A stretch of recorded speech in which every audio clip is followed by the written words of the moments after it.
The sleepless infant, the 3 a.m. club. There is a specific kind of silence that only exists at 3 a.m. It isn't peaceful, it's heavy. While the rest of your neighborhood is dark and your partner is likely asleep in the next room, you are wide awake. You're in a rocking chair, eyes burning, limbs feeling like lead, holding a tiny, beautiful human who simply will not settle. Welcome to the 3 a.m. Club. It's a club with millions of members, yet in this moment, it feels like you're the only person on earth. In the quiet, your mind plays tricks on you. The exhaustion becomes emotional.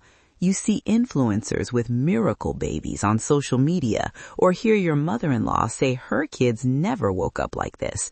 And then that secret shame sets in. You think, if I were a better parent, my baby would be sleeping. Stop. I am here to tell you something you desperately need to hear. You are not broken. Your baby is not broken. And you are not doing it wrong.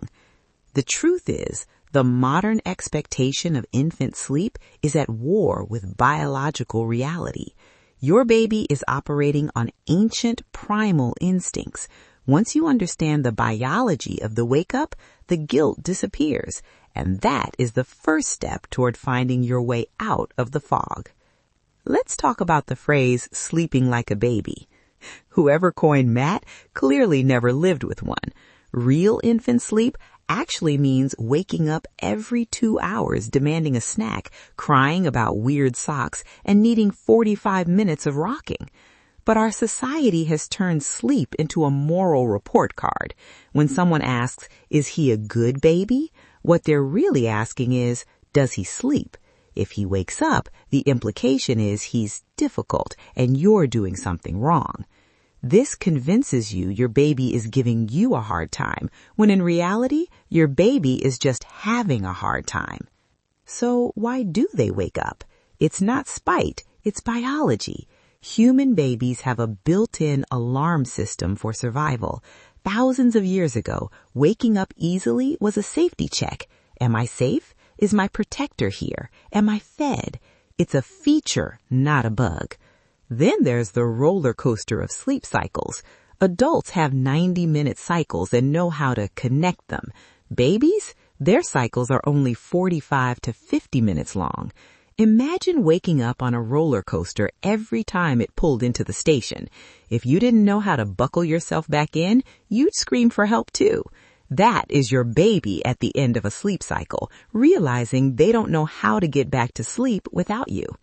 Just when you think you've turned a corner, a great disruptor hits. At 4 months, your baby's brain goes through a massive upgrade. They start sleeping more like adults with more complex stages, which means more chances to wake up. Later, they discover object permanence.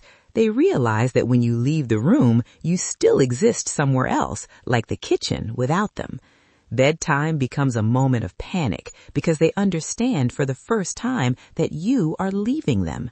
When they cry for you at 8 months, it's because they love you and understand that you are their person. But we can't forget the other patient in the room, you. Chronic sleep deprivation is not a joke. It is a form of torture. You aren't just tired. You are operating in a state of cognitive impairment. You cannot pour from an empty cup. Here is the shift that changes everything. Falling asleep is a learned skill. Independent sleep is like walking. You don't walk for your child. You hold their hands and let them practice. Right now, you might be the external battery pack keeping them calm, but eventually they need to learn to find that calm within themselves. You don't have to choose between being a responsive parent and being a rested human being. You can have both. You spent enough nights guessing in the dark. You have the why. Now you just need the how. To reclaim your nights and find a step-by-step roadmap, including awake window charts and gentle sleep training, visit risingparent.org and look for our guide, The Sleepless Infant, Survival Strategies for the First 12 Months. Stop guessing, stop Googling at 3 a.m., start sleeping.